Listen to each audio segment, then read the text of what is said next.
বিহারের রাজনীতিকে এক নতুন বাঁকের সামনে দাঁড় করিয়েছে বিহারের বাঁকিপুর। নবীন আসনে কিশোর যুগ শুরুর সাক্ষী হয়েছে গোটা দেশ। খোদ বিজেপির সর্বভারতীয় সভাপতির ছেড়ে যাওয়া আসনে বিজেপিকে হারিয়ে জিতেছেন প্রশান্ত কিশোর।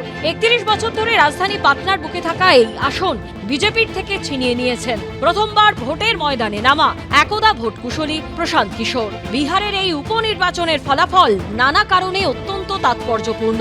তার অন্যতম হল সম্প্রতি ছাত্র যুবদের আন্দোলন। প্রশ্নফাঁস ইস্যুতে জেনজির যে আন্দোলন মোদী সরকারকে কার্যত নতি স্বীকারে বাধ্য করেছে, তারপরেই প্রথম কোনো নির্বাচনের ফল বেরোলো, আর তাতেই বিজেপি ধরাশায়ী হলো। দিল্লির যন্তর মন্তরের পর যে রাজ্যগুলিতে জেনজির আন্দোলনের ঝাঁপ সবচেয়ে বেশি ছিল তার মধ্যে অন্যতম বিহার, যেখানে আন্দোলন সামলাতে পুলিশ কর্মীর হাতে AK-47 দেখার পর দেশজোড়া সমালোচনার ঝড় উঠেছিল। আর তাই বিজেপি শাসিত বিহারে উপনির্বাচনে হাই প্রোফাইল গড়ে বিজেপির পরাজিত হবার নেপথ্যে জেনজির আন্দোলনও বড় কারণ হতে পারে বলে মনে করা হচ্ছে।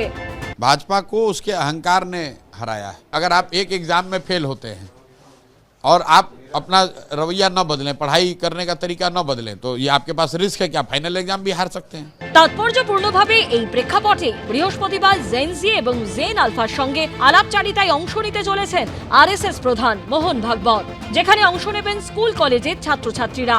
তরুণ প্রজন্মের যে ইস্যুগুলো, অর্থাৎ শিক্ষা, তাদের পরীক্ষা সংক্রান্ত বিষয় এবং জীবিকা, অভিবাসন, এইগুলো নিয়ে তাদের মধ্যে যে ক্ষোভ ছিল সেটা জেনজি আন্দোলনে আমরা বুঝতে পেরেছিলাম এবং সেটাকে জোর করে দমন পীড়ন করবার চেষ্টা করেছিল বিজেপি সরকার। তার প্রভাব তো নিশ্চয়ই এই নির্বাচনে পড়েছে, যেখানে জাতপাতের বাইরে প্রশান্ত কিশোর যেতে চেয়েছেন বিভিন্ন তরুণ প্রজন্মের ইস্যুকে নিয়ে।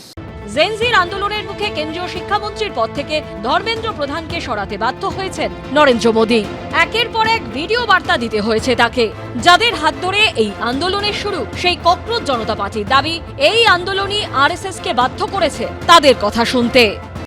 ये तो बिल्कुल इस देश के युवाओं ने फोर्स करा है, जहाँ पर नरेंद्र मोदी को भी रात के 11-11 बजे जाकर इंस्टाग्राम पर रील डालनी पड़ रही है।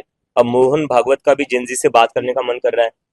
तो देर से ही क्यों ना हो, लेकिन इन लोगों को आप समझ में आते हो कि जेनजी को इग्नोर नहीं कर सकते, डिसमिस नहीं कर सकते, बात करनी पड़ेगी और बात करेंगे तो ही अच्छा है, क्योंकि ये लोग देश का भविष्य है।